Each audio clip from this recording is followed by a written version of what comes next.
Hi there, I'm Janelle Nanos, business reporter with the Boston Globe, and this is Bold Types Live, a conversation about the future of downtown Boston.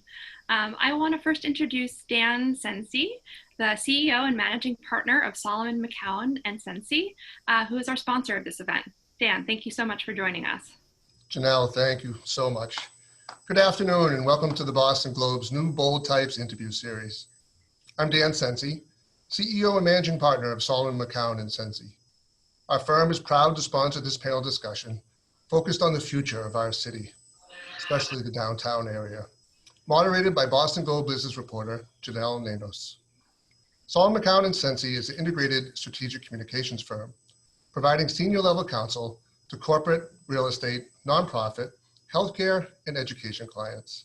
We leverage our expertise to elevate and protect brands and to advocate for important ideas from a policy perspective. We thrive at the intersection of public policy and business, operating with ease in highly regulated and highly leveraged environments. We have a natural affinity for discussions like the one we'll hear today.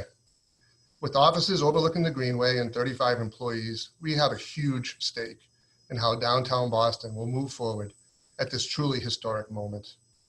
We've watched from our homes, as all of you have, as our city streets first became empty and eerily silent due to the coronavirus, and then filled with the voices of people from all backgrounds and all ages, demanding long overdue justice for our communities of color.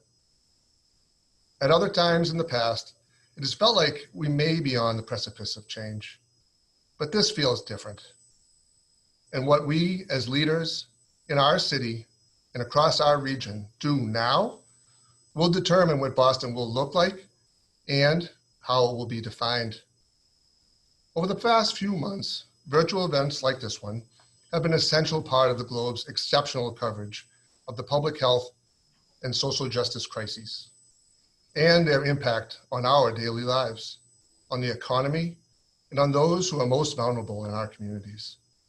Janelle's series of interviews with the business focus are an important discussion about what lies ahead and how we, as leaders, can direct our course. In our media relations work at our firm, our staff works with Globe reporters and editors on behalf of our clients in all sectors. The Globe shares our goal of sparking thoughtful dialogue around the people and ideas shaping our city and the Commonwealth. We are grateful for our long-held working relationship and view this series as an important opportunity to deepen our shared interest in thought leadership, especially at this time when there is no roadmap to follow. I'd like to thank Janelle for bringing together these civic and business leaders around this important conversation. I'm looking forward to hearing from three incredible innovators who have their own proposals for Boston as it recovers from the COVID-19 pandemic and works to address racial disparities within the business community and our society as a whole. Thank you for joining us. And now I'd like to welcome Janelle, who will introduce our panelists. Thank you so much, Dan, and thank you to our panelists. I'll take a moment here to just introduce them. I'm sure they are familiar to most of us joining us on the call. And thank you to all of you Globe subscribers and readers who are here to listen today. We look forward to also taking your questions at the end of this. So please make sure that you have you enter them into the chat or system and let us know.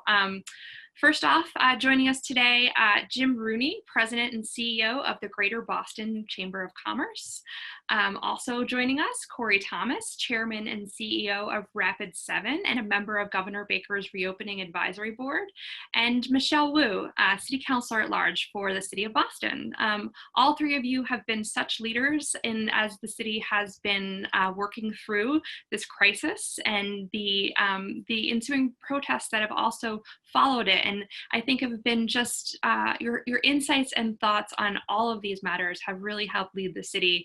And I'm so looking forward to having this conversation today and appreciate that all of you took time away from your very busy schedules to spend a little bit of time with us. So thank you for that. I just wanted to open it up by asking, I think, a big question. I think it's going to be a question that we're going to hopefully talk about throughout this conversation, but I think a lot of the focus so far has been on what a recession and what a great recession is going to look like here in the city. And I want to also put it out there from a little bit more of a positive spin, but what does a great recovery look like as we start to think about the opportunities here? And I think that's probably going to be a through line through a lot of our talks here. But, if there are some things that you could highlight just at the outset, that would be a great place to start.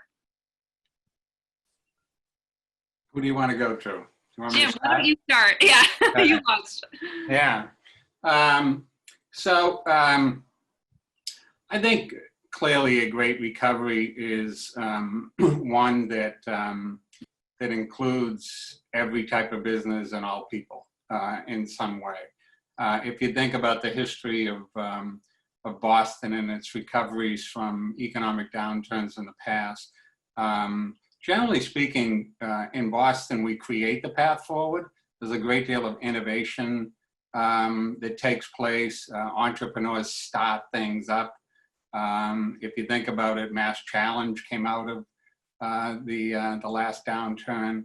Other kinds of incubator type things came out of the last downturn. So I suspect that Boston will turn to that innovative, creative spirit in crafting the path forward. But I do hope that this time we've learned some lessons about the way our economy has functioned to date in terms of who's included, who's excluded, who's marginalized, who's affected disproportionately when there's a downturn, and think about ways that the structure of that recovery can include everybody. Michelle, why don't you go next? Yeah, well, first, thank you so much for having us, and it's really an honor to be here alongside these two gentlemen who I so deeply respect and admire as leaders across the city. I think the three of us have been in conversations on issues that are now much more urgent and with higher stakes because of the pandemic and because of the overwhelming frustration and push for change that's happening across the country that Boston is part of. But these are not new conversations. Right? All the issues that we are discussing now that tie into how we can rebuild and recover or reconstruct as an equitable city, one that is healthy, where everybody has a share of the opportunity. These are issues that organizations and businesses and the public sector had already been grappling with, right? We already knew that Boston's economy was relatively unequal. We knew that Boston's transportation system and how we are physically connected was pretty fragile. And the folks on this call have lifted up those issues and called for change long before the pandemic. I think what I hope to take away from this moment is that although the problems feel very deep and the intensity and the urgency is big, we're also seeing just how much we can do when everybody in the city gets on the same page, right? So many of the things that have happened during the pandemic to address long-standing issues are calls that the community had been putting out there for a long time, right? How do we stabilize people who are on the verge of being evicted? How do we make sure everybody has access to food and we're addressing food insecurity? How do we make sure every Boston student has the technology they need to be part of this 21st century world? And we found a way to do those in partnership and with drawing on resources, but the key is that there was a focus and consensus around prioritizing addressing underlying crises. And there are many of those other crises that we need to fix, ranging from climate to mental health and housing and childcare. The list goes on. But we have the ability to solve all of that in Boston when we come together on the same page. I do love the framing about like, what does it take to make a great recovery? And I agree with what both Jim and Michelle emphasized about the goals, because we know the problems and they've existed. I think there's two interesting things. One, I actually think that we hopefully have the will as a city and as a nation to actually tackle some of these things. But there is something I think special about crises that actually give you a unique opportunities to make positive change. And that's primarily because the reason change doesn't happen is because many people don't like changing the status quo. And the status quo is very, very easy to entrench. If you look where we are because of COVID, because of what's around us now, it's clear that the status quo isn't going to work. So we won't get out of this. If we just leave it to the status quo, we won't have a thriving city. We won't have our restaurants back. We won't have lots of things that make it wreck. And so really the way that I think about it, and the way I think that we should think about it, is that we have to change anyway, because lots of parts of what we're doing isn't going to work for the current challenges we face today. And so if you actually believe that you actually have to make changes anyway, then how do you actually make changes that actually make the city more than it actually was, and help the city reach its ideals? And I think that that has broad benefits no matter who you're talking about. Having a city with fewer poor people, where kids can actually eat, where people can move in and out of the city with ease and without friction, is a city that more people will come to, more businesses will invest in, and that has broader prosperity across more people. And so I think the question always is that, are you trying to revert to the past, or are you actually trying to make something greater for the future? And I think crises give you that opportunity. And unfortunately, sometimes people fail the test and sometimes people pass the test. And I think in the community of Boston that we have right now, I think we're set up to pass the test, but we have to have the will and we have to do the work. I think there's no question that is going to be a lot of work ahead of us for sure. There's a piece of, I, as a business reporter, have been talking to so many different members of the business community, some of whom have felt that the reopening did not go as they had hoped, that there were winners and losers picked, that it could have opened sooner, or that, that's in some cases the state has not been taking all considerations into consideration when they need, when it comes to actually, choosing how to reopen in terms of the phases. I'm just curious, Corey, you're obviously a lot closer to this because you've been on the panels, and I'm also curious, Michelle and Jim, if you do feel like there are winners and losers being picked here, what you feel like still needs to happen for some of the businesses that maybe have not yet seen the recovery that they were hoping for yet from the state.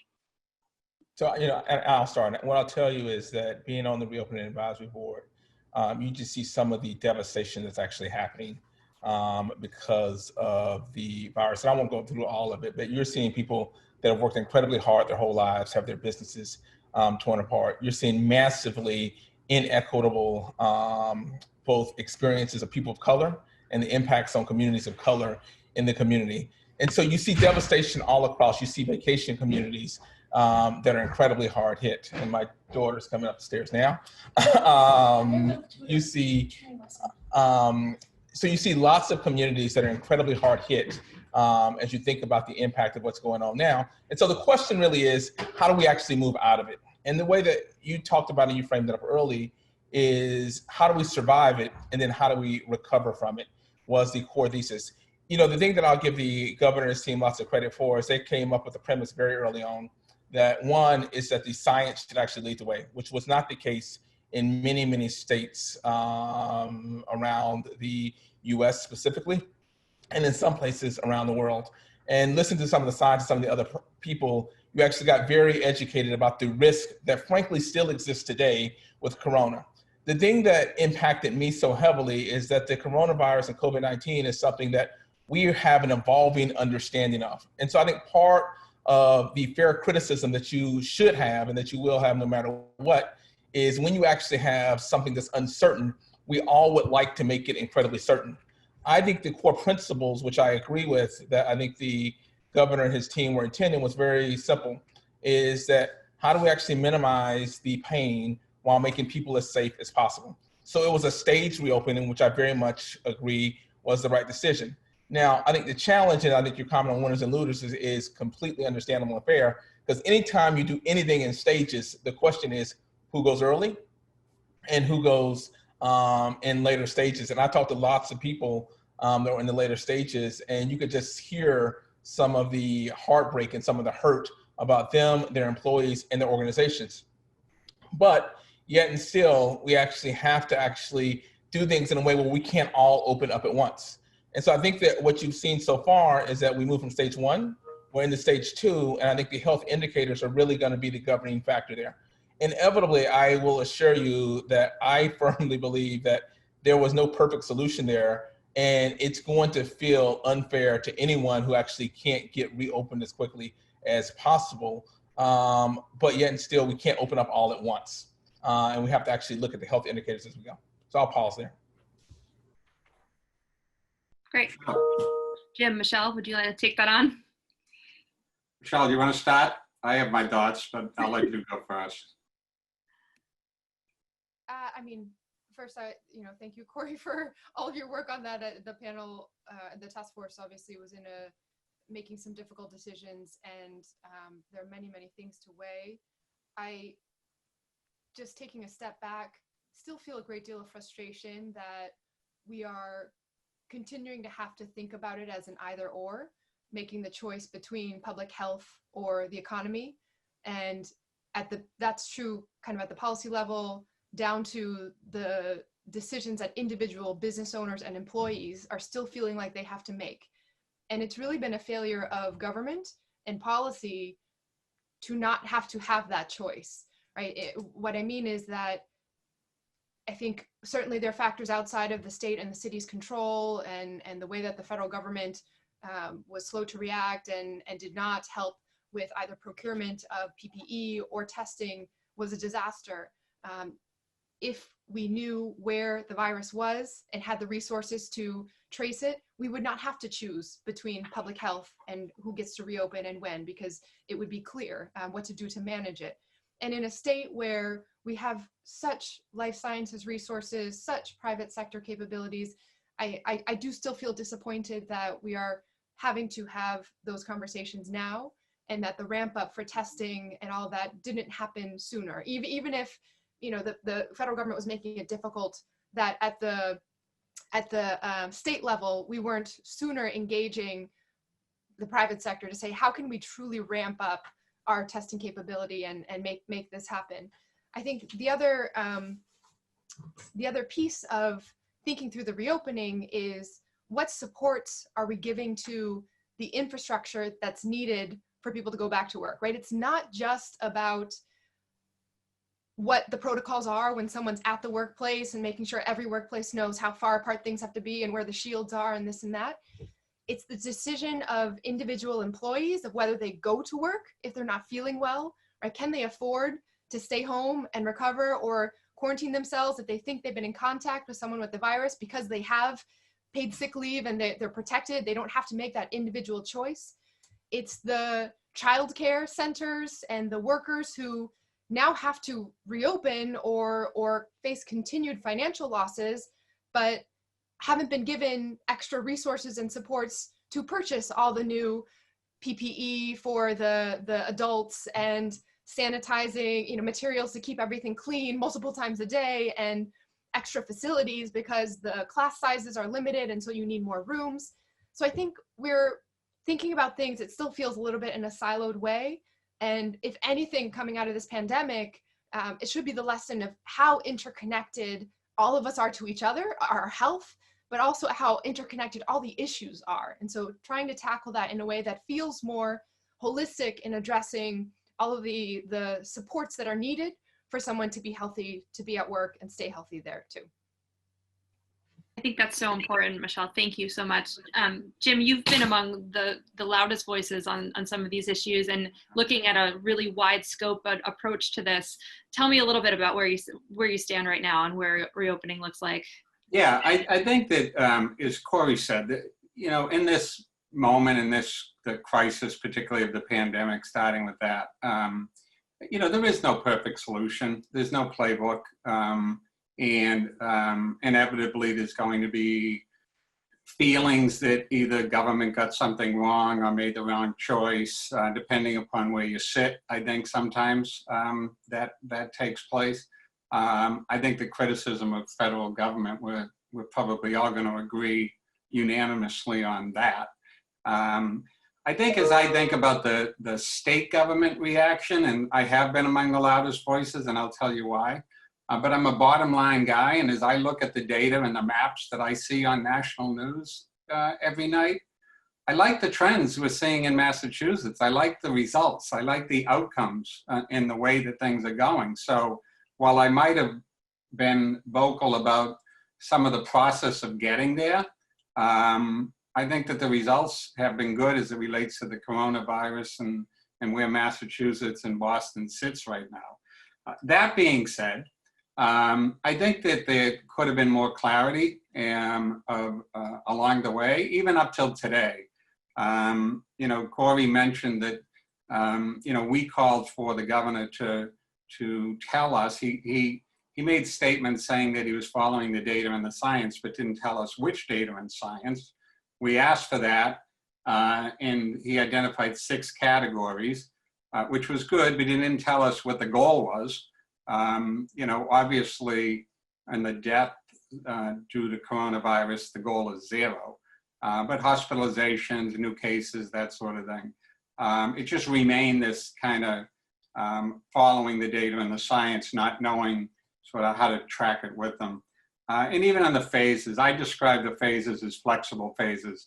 He left himself a lot of running room to decide, you know, there was no like target dates. Even today, phase 2B is unknown. So that I think that I've used the phrase treat us like adults and tell us kind of, you know, what you're thinking of. And we understand if you don't get to that metric, then you got to push phase 2B back. You know, we can get that, we can comprehend it. In terms of the winners, losers, fairness, unfairness, I think the ones you're hearing the most from are the ones that can't see the logic of the phases and the reopening. So, I mean, just today, for example, the folks in the retail industry are still upset that you can get your hair done, but you can't sort of get fitted for a dress. You know, what's the scientific difference, I guess, question, especially given that many of those small retail outlets or stores are really hurting right now. So I go back to my clarity, transparency, sort of how you thinking about that. That makes me understand that it makes sense that, again, I can get my hair cut, but you can't sort of go into a retail shop. So I'd still push, and I will still push for much more of that. And you know, I'm sure we're going to get to it in terms of what the underpinnings of reopening might look like. But I agree with some of the things Michelle mentioned in terms of what's necessary. I have been talking to bridal and tailor shops. I might have a story in the works about that very issue, so we'll see. But yes, I do think there's definitely a subset of people for whom fitting rooms would be just great right now if we can make that happen. So we'll see. You know, I think I keep saying as a business reporter, you know, I was obviously watching the story take place, and my colleagues who cover the healthcare industry were so, you know, they were overwhelmed, and as was the healthcare industry. And we in the business department now feel like, even though people have been hit so hard, we're still anticipating kind of another wave, if you will, of just the challenges that are going to be presented to business owners of all sizes and scopes as we try to, you know, re-enter the downtown, which obviously is the big topic here we're talking about. It's the name of our series today. But, you know, and I think the next 6, 8, 12 weeks are going to be among the most challenging for a lot of businesses as we get open, because there's still so many unknowns. What responsibility do you feel like business owners with workers and employees have to the city right now, both to their staffs in terms of finding a safe space, but also beyond, you know, just the physical office environment? What steps should they be taking? What guidelines should the state issue to office, you know, people who have big, you know, employee bases, in order to ensure this transition back to office work? Do you want me to kick that off? Let me begin by saying that we represent about 1,400 members in Greater Boston who employ locally hundreds of thousands of people, probably millions if you talk about some of the companies that are national and multinational. I have not had one conversation in which the safety and comfort and security of their employees has not been the #1 priority. And in fact, early on, a lot of what we were asking for from government was exactly what you're suggesting, Janelle. What are the guidelines? What are you going to tell us within our specific industry? And trying to let government and Corey and his colleagues on the reopening task force know that you can't possibly contemplate every potential workplace that exists in the Commonwealth. So broader guidelines is really sort of the way to go. And you know, the plans have included that. I think that you talked about the next 12 weeks. I think that one of the mistakes we're making in thinking about it is that in certain circumstances, as the governor says, you can reopen certain businesses and industries will. Like restaurants will open the day you tell them they can. Retail will open the day you tell them they can. Many businesses won't. Many businesses are just sort of sitting back and saying that, you know what, this work from home works for me. We're going to take it through the summer or through the end of the year. So I think that really what is going to happen is that business and consumers and residents will really dictate the pace of reopening, not government. Government will just sort of issue guidelines and facilitate and enable. But people are going to have to be comfortable with doing the kinds of things that define commerce and activity for things to really reopen. So it's really, I go all the way back to it isn't the CEOs, it isn't the governor, it's really the employees and the consumers that are going to make that decision based on their own levels of comfort. I'll just speak for myself, is that, you know, if you look at what we're doing, and this, to Jim's point, this is what I think lots of people are thinking about, is we've been highly effective working from home. And I actually think that's a blessing in lots of ways, that we can actually get our work done from home. And so for us, it is one of those things where employees only have to come back when they're comfortable. And we set that as a policy very, very early on, because you know, we believe that the choice has to be made based on the person's own personal circumstances and what's going on in their life, because it is a complex issue that we don't understand the full health implications. You know, the thing that I would say is that not every organization can actually do the work from home thing. And so I do think we have to be sensitive to the fact that many organizations, and frankly, many employees, for them to survive, can't actually work from home, and they have to be out and they have to be engaged. And I do think that there's important to have some, you know, what I think about is sort of like minimal principles sort of associated with that. And to me, I think Michelle alluded to this earlier, but to me, first and foremost, we have to create an incentive to make sure that if people are sick, they can actually stay home and not make other people sick and take care of themselves and be healthy.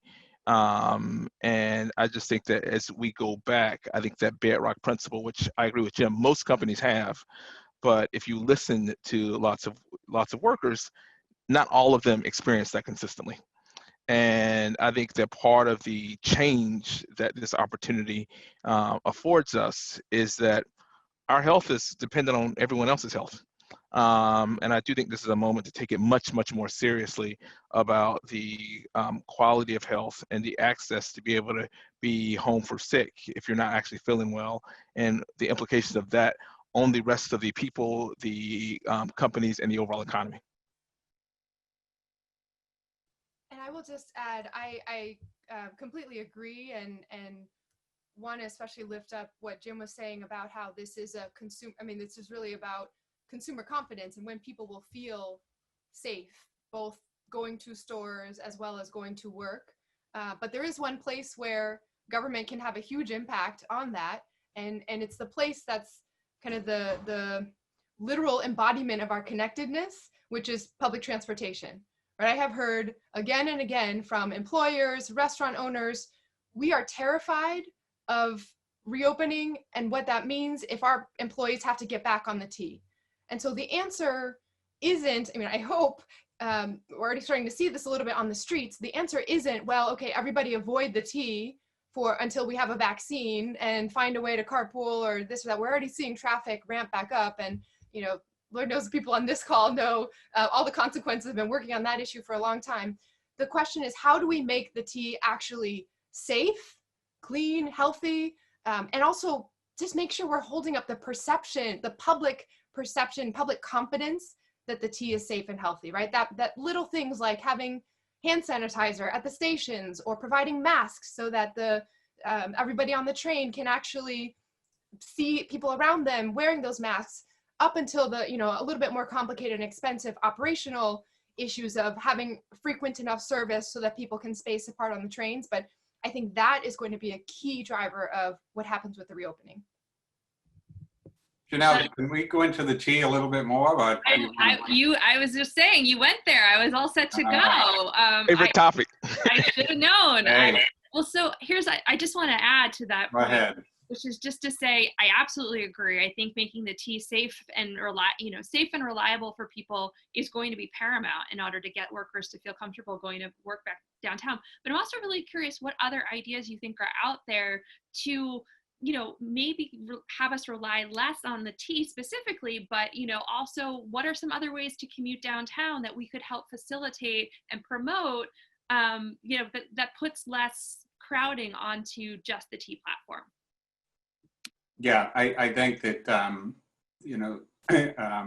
amplifying the opportunities for alternatives is a good one. I mean, there's a lot of data amongst the people that study the mobility of people in and out of Boston and within Boston, and they don't all have to drive and they don't all have to take the T. There's a lot of different ways, that especially as we're in the good weather months, that people can avail themselves of. And it's probably healthier too, but that's another sort of conversation. You're going to start going to the office, aren't you, Jim? Yeah. I want to sort of combine something Corey said and something Michelle said about the tea around sort of this feeling of comfort and safety, and emphasize perhaps something that might need to be injected into the conversation around personal responsibility. And the reason I say that is because let's take the tea, for example. If you examine what they're doing, and I've looked at what they did early on in the COVID-19, I look at what they're doing now, frequency of cleaning, approach to that, the way they're trying to protect the drivers, for example, and the staff. They've done a lot with that. Rear door boarding on buses so that people don't have to, sometimes just forgetting about the fares for the moment. Right, Jim? So they're doing a lot of what they can do, and I've found them to be amenable to additional suggestions about what they can do. I think ultimately, and when I've spoken to Steve Poptak and the secretary, I've talked about a campaign and a dialogue with the riders, because ultimately when two people get on the bus, you're not going to ask the bus driver to be the policeman with the one that decides he's not going to wear a mask, and then they get into a battle. So that's not going to happen. So this campaign of personal responsibility is really one that I think we have to sort of start thinking about. And that goes to the workplace too, because, Corey, I know Corey, and he's going to do everything that is humanly possible to create a safe environment and something people are comfortable coming to. But if that person decides to come to work saying, I don't feel that good today, but, I'm gonna go in anyway. Or, I know I was in an event the other day and so-and-so was exposed to COVID-19, but I'm gonna go to work anyway. That's not embracing your own personal responsibility in this moment. So I think a part of this needs to sort of embrace, not necessarily say government has to do this and more, businesses have to do this and more, but say that there is a personal responsibility. And we've had a tough time just getting people to wear masks when they should, or not sort of, crowding to the beaches on a good day without practicing good sort of healthy behavior.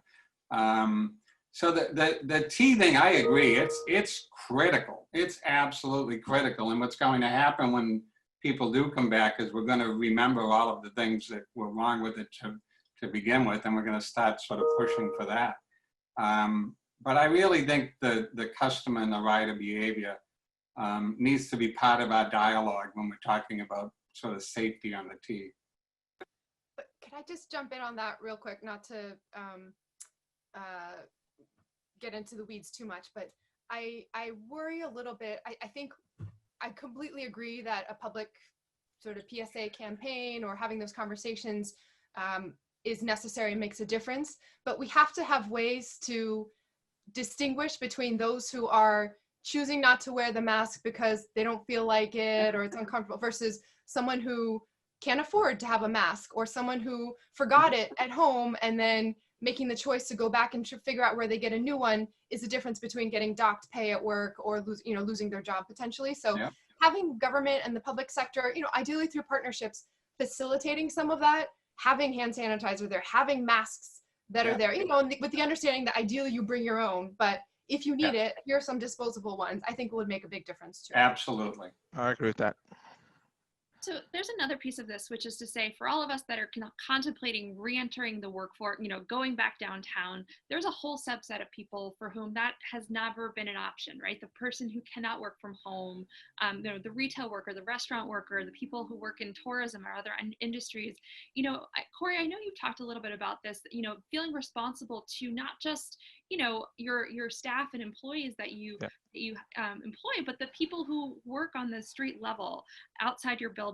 And how do you ensure that you have some degree of revenue and income coming into those folks? How do you balance those needs, and what are those conversations looking like? Well, yeah, I think more and more we have to acknowledge that we're in community. And so part of the reason that we moved, downtown was not just because we were going to be there, because there's going to be other people there. It's going to be the restaurateurs there. It was going to be the businesses. It was going to be the retail shops. And those are at high risk that's actually there. And frankly, it was going to be some of the artists that we actually worked with when we were moving into the area that did some of the art in our building. And so one of the things that we've done, but I do think one of the things that's going to be essential for people to do as they're active in the community, is we start to reach out to the local people that are in our area, restaurants, retailers, and have discussions. And it just starts with transparency. Here's our plans. Here's when we're actually thinking about coming back. Because if you're an employer in the area, I would love to know when my customers are going to make decisions. And so since lots of our employees are frequent, lots of them frankly spend lots of money eating and drinking, we try to actually share the transparency that's actually there. But I have to say that I don't think that it's enough or it's adequate. And this goes back to the whole discussion about right now. I think that we have, and I think one of the criticisms that I have is that we have a fairly siloed view of what it takes to survive. And so, the state's doing their independent thing, the city's doing their independent thing, every business is doing their independent thing. And you have a lot of nonprofits that are working really, really hard just to keep people from starving. The only thing is that we're fairly certain, and I'm fairly certain, that you don't actually have a great recovery with basically everyone figuring out how to do the minimum of their own thing in their own individual swim lane. And I think the greatest crisis we have about, like, Boston it could be an even better place, or it could not be a great place. And I actually think both of those are on the table. But I actually think we have to actually cut across and actually figure out how do we actually make sure that the workers that were invisible and should have never been invisible that we actually see now have all the masks and other things that they actually need to do their job safely and to travel safely. How do we make sure? I mean, there's still no strategy to actually figure out how the Black-owned businesses are going to actually survive because they're not having revenue and they're having to still pay rents. Same thing with most of the restaurants. That is actually a community issue about, like, what's the character of our communities actually look like. And so, to your question, is that I think it's important that each of us is actually reaching out, trying to connect with other people. Now, I know Michelle and I know Jim do lots of this, and I know Jim is a broker in some ways of trying to actually bring different constituencies together, but I just think we have to have more of it, because the way that we typically get things done is in bubbles and in silos right now in Boston, and that is not a recipe for success. It's a recipe to likely have a slow failure, and I think that has to actually change. Corey, you mentioned the nonprofit sector, and it was actually a question we received from a reader. But how do you feel like the COVID pandemic and the recent protests and frustrations will reconstitute the business community's relationship with the nonprofit sector here in Boston, and what opportunities are there really to consider now that, particularly when we think about remote work and people not being physically together, where we might have been in the past and when we've done nonprofit sort of opportunities or work, what things should we be doing? What collaboration should the business community be doing to better engage the nonprofit sector here? Yeah, so one, I think that you have some businesses that do an incredibly generous job, but I actually think that, again, it's a minority of businesses. And I think one of the challenges as we've had globalization happen is businesses are increasingly more disconnected from their communities. And I think you see this in many different sort of like businesses and organizations. So I think the first thing is that we actually just need more participation by more businesses as part of the community. Because I think if there's any moment that you're going to feel like you're impacted by what's happening in the rest of the community, that moment is right now. So one, it's actually greater participation. The second thing that I would actually say is that if we have to actually just talk candidly about these things, is that lots of the impact that we actually see are adversely and disproportionately affect people of color. And so we have to think about sort of the character of the nonprofits that are actually serving and focusing on the economic empowerment, focusing on how we address some of the issues in policing and the justice system, which we've known were issues for a while, but we actually have not actually focused a big part of, so one, we don't have enough nonprofit dollars in some ways, but we also haven't actually focused our nonprofit dollars on actually solving these major issues for our communities. And so I think that if you are going to actually have real change, you'll actually see more contribution and commitment to the community. You'll see it focused on issues that say, why do we have such massive health disparities that affect people of color? Why is the justice reform that we've known has been so problematic for so long? Why haven't we been able to tackle it? And we're going to actually invest behind tackling some of these issues. If we don't do that, we're actually not going to actually have any improvement. And I actually think, again, it'll make the city weaker. The last thing I'll actually say that it's important to say is that, because I spend a lot of time talking about philanthropy with actually people, is that we actually have a lack of diversity in the people that are leading our philanthropic organizations. And I think we have to take that just as seriously as we need to take diversity on boards and other things. And frankly, we have a double standard. So the people that understand these issues the best in many ways are actually held to a completely different bar when it actually comes to actually being able to access and receive philanthropic dollars. So I think that there's big changes that can have a huge positive impact. But the question and the test for, I think, our community is, are we going to have the will to solve it? And then are we actually going to put a demonstration behind our will? Fantastic. Corey, does anyone else want to tackle that question?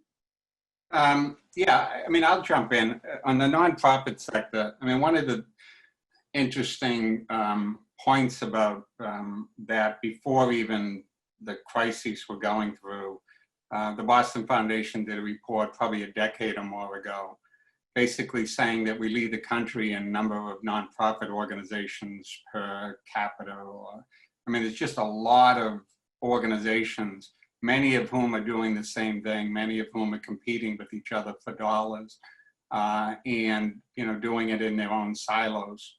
I've been a part of them. I've been a part of trying to merge them, but it's not an easy thing to do. So I do think that, like perhaps in many sectors, maybe there's a moment to have conversations about sort of that, and whether or not, groups that are focused on certain issues that are sort of swimming in their own lane right now might think about a future that might be different and perhaps more impactful. So that, again, I'm sure it's on their website. Boston Foundation tried to get this going a decade ago, but didn't work. I want to make sure we touch on another one of the big points we set out at the outset to cover, which is how do we make this recovery more equitable for people of color, for business owners, in general. You know, when we think about addressing both the fact that 41% of Black business owners in the country were impacted by closures due to COVID-19, the highest number of any percentage of the population. You know, we know that the health disparities have you know, just completely shown that it's hitting different populations, and particularly among people of color. You know, what are steps that we can take as a city, as a state, as a business community, as local government, to ensure that that recovery is as equitable as possible, that it's representative, that it also speaks to the moment, that we rise up and really recognize this as an opportunity, not just a recovery.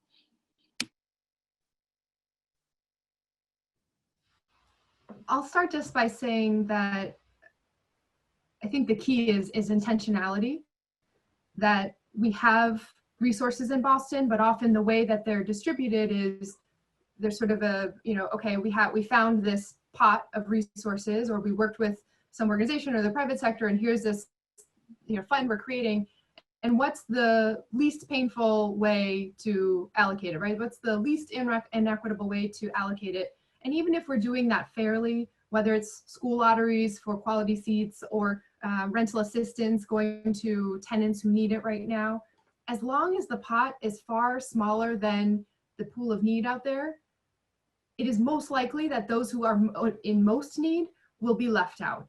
So it's not enough just to say, okay, we're doing this at the city level and it's separate from the state and the federal efforts, and we'll do it by a lottery and that seems fair, or we'll do it by an application and, you know, first come, first serve, because that seems fair. But really starting with the point of intentionally defining the problem that we are trying to solve, the community that we are specifically targeting to support, and then directing the resources that way. And, you know, some of the business community have already called for a fund specifically dedicated for Black and Brown businesses owned by Black and Brown entrepreneurs. Some have called for a definition specifically of how are we going to make sure that our childcare centers are up and running. So the other point, the best way to be intentional about it and make sure that the aims meet the impact is by having people at the table who know what who know what the problems are, right? So making sure that as we're deciding policy, there is feedback from the beginning, from community, from the affected industry, from folks who are on the front lines. You know, I would just follow up on Michelle's very good point, is that, you know, I think that there's many different things, but if you think about sort of like the private sector and public sector sort of like differently, I think in the private sector, I think there's lots of introspection by lots of people. I actually think that's good. This is probably the deepest level of introspection of leaders in the corporate sector, I think, in a while, but we have to follow that up with action. And I think specifically, I think, you know, there's two big actions, or three really, that people in the private sector can actually take. Is one, they can actually live some of the statements that they released last week when it comes to ensuring that they actually have, and follow those up with a sustained focus and effort when it comes to ensuring that they're both recruiting and diversifying and building a diverse employee base and making that inclusive. The second thing, which I think gets underlooked sometime, is that we have to look at how we conduct business. And even in my company, we're looking through sort of like our partners and say, like, you know, how many of our partners are actually represented by people of color and women. And while we might not have done it before, we need to actually look at sort of like, maybe we need to actually make investments and special investments to actually make sure that our partnership and the ecosystem and how we do business is something that we can be proud of. And then the third thing is, I think Michelle just hit it, is that we have to actually find ways for people that have been left out to be included in the economic engine, and the investment in businesses run by Black people and people of color in general is critical and strategic. So I think that there's lots that business can do. I think it has to be willfully done. I've seen lots of, meaning that, like, I think it's not something that government can mandate the business do things. And I've seen lots of heartfelt sort of like attention focused on it, but it has to be followed up with action. On the public sector side, I do think that there's a fairly unique moment that I think is important for us not to actually lose. Is there's no way around it, we haven't talked about it, but we're gonna have a budget crisis, right? Like, there's no way not to actually have falling revenues, and the need for more spend, and not have a budget crisis. And having a budget crisis in a time of recessionary pressure is just awful. You know, except for the fact that we actually have some things that we can change about how the government works and how it actually works together to make it better. You know, one of the discussions that I think is seriously being considered, and I give the mayor credit for this, is that how do we actually spend policing dollars, which is a major budget item in our community, and how does that actually compare to basically how much we spend on health issues sort of around. I think that if any time when you actually have a budget crisis, you're already in crisis, and if you actually have the will to actually make it better, that's the time to make structural changes. That's not every single organization that actually comes out better. It's because they use the crisis to actually drive those difficult structural changes. Because if we end up with the same way of making decisions and allocating resources in the same way that we actually entered this crisis, then it just won't work and it won't be effective. Yeah, as Michelle and Corey were talking, and Michelle spoke about intentionality that I agree with, and Corey spoke about introspection that I also agree with. I was trying to think of an I word to, sort of, but I couldn't. Ideas. This is what we're talking about. Ideas.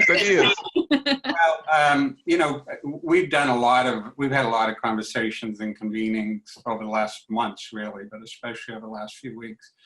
And there's a couple of points that I think underscore some of what was already said that we've heard. One is this concept of action, but action that is informed by listening and learning. Not just, you know, when you think about it, 85% of board members in this country are white. So if this is top down, we know what that's going to look like. So action, yes, but listen to people that are most affected by the decisions that are being made. The other point that gets made is that if all of us put a whiteboard up on the screen here and wrote down the list of action categories, we'd be talking about boards, we'd be talking about C-suites, we'd be talking about purchasing and business partners, we'd be talking about employment and hiring practices, we'd be talking about the culture of an organization, whether it's welcoming. So I think that the list has probably been around for a very long time. The question is, and this gets to Michelle's point about intentionality, the question is, are we ready to deal with breaking down the barriers, refusing to accept the excuses, you know, jumping over the obstacles, whatever it takes? Are we ready to do that? Or have the conversation about, let's take these action items one at a time and find out what's the barrier, what's the excuse, what is it, and what are we going to do about it? So I think that, you know, you know, what we've said is, look, the statements, the contributions to nonprofit organizations that are doing very good work, that's all very necessary. That's good. That's fundamental. More of it. We want it. We want you to commit publicly and say things publicly. We also want you to embrace these action items.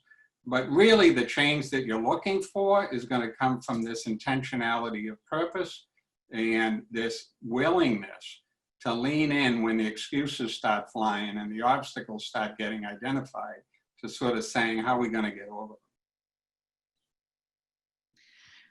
them? Okay, my final question here, because I know I want to give everybody, I want to allow our closing statement here, but you know, I'm curious, there's been so many things that have come out of this pandemic, that have come out of these really tough conversations.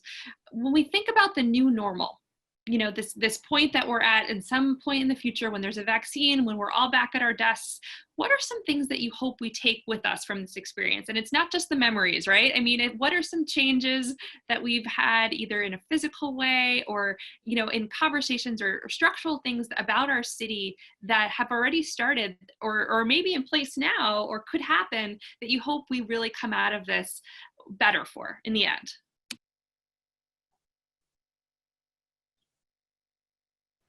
I'll start and just say, if you want.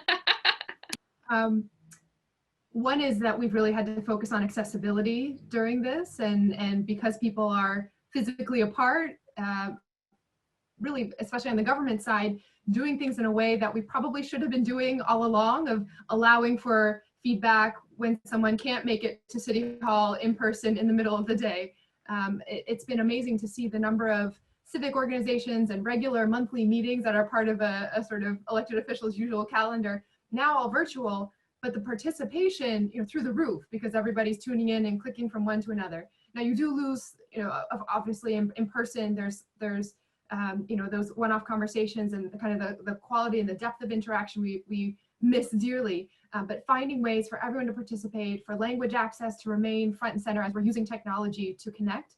And then I think the other big thing that we started with this, and Corey and I both mentioned just the connectedness of recognizing how much we depend on each other. The fact that workers that we never paid much attention to didn't, as a society, make sure have paid leave and weren't valuing in that way because they were invisible. Now recognizing how essential every part of our workforce is. So keeping that sense that we can provide a baseline for everyone for stability and opportunity. I'll jump in. I think that during the past few months, one of the things that's happened is that despite perhaps our avoidance of these classes in college, we all got an economics lesson. And in that sense, with all due respect to my friends in government, I think what we learned is that business creates jobs and tax revenue, and consumers create economic activity and economic growth. That's basic, that's a fundamental. And that, for things to continue to grow, we have to sort of nurture that activity on both sides and make sure, as we said during this conversation, that it's inclusive. I think the second thing that we've learned, and this falls into that category of sort of you miss it when it's not there. It's like when the electricity goes out and you can't turn on the lights, or when the tea goes down, and we appreciate how critical it is to our economy. We talked a little bit about it, but I was a big fan of early childhood education and childcare before, and progressively, I've thought about this as first another industry to start up, then an industry that needed to be, was a critical part of the infrastructure of opening all other businesses. I'm beyond that now. I'm into that early education and childcare is such a fundamental dimension of our future in so many ways, and I would take up all of the remaining time and tell you sort of why. It goes to this issue of economic opportunity, because the predictive factors around early education and childcare are just off the charts.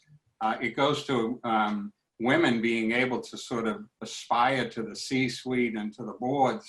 I mean, there's so many reasons why this is the thing that we have to sort of remember out of this experience, because it was like the lights going out. And now we really appreciate the fact that all of us, business, government, need to sort of come to grips with the importance of that system in this country. Well, I echo Jim's sentiments on the early education and the impact of that. And it sometimes feeling it helps you really appreciate how valuable something is. And I think we're all feeling it a little bit now. The thing that I sincerely hope we take away from this with us is that we're far more capable than we've given ourselves credit for. And lots of our tolerance of the problems that we actually have is just a lack of will. We coded in lots of excuses, but I mean, let's just look at what's happened in the last 3 months. Is that while it might have been successful and it's fought with many, many errors, and it's not been a great experience, is we shifted to actually trying to figure out how to teach kids that weren't actually in a physical building. It's not the greatest experience, but like lots of people learn that they can actually learn how to do things differently.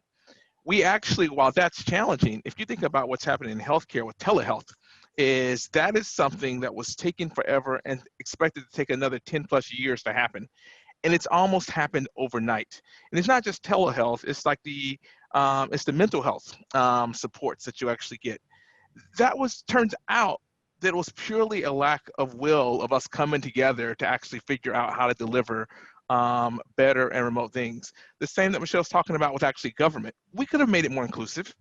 Hopefully we'll be able to get the mail-in ballots. But all of these things where we looked at it as sort of like the system that was unchangeable. And I think we've learned that like the system can be changed and it can actually be made better. Now, has the experience all been good? No.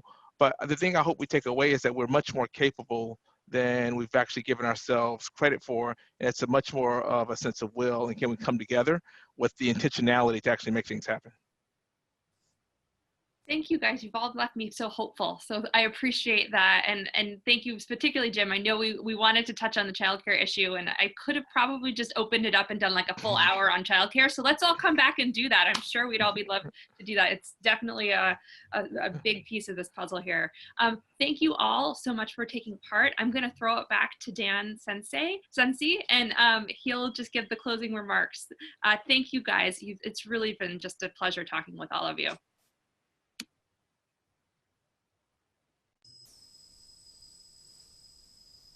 Thank you, Janelle. Appreciate it.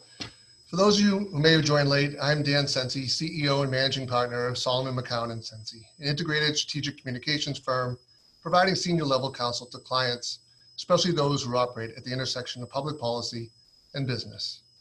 We're excited to partner with the Boston Globe as the sponsor of this virtual panel as part of our ongoing work to elevate thought leaders and provoke spirited discussion of the issues that matter most, and to ultimately spark action.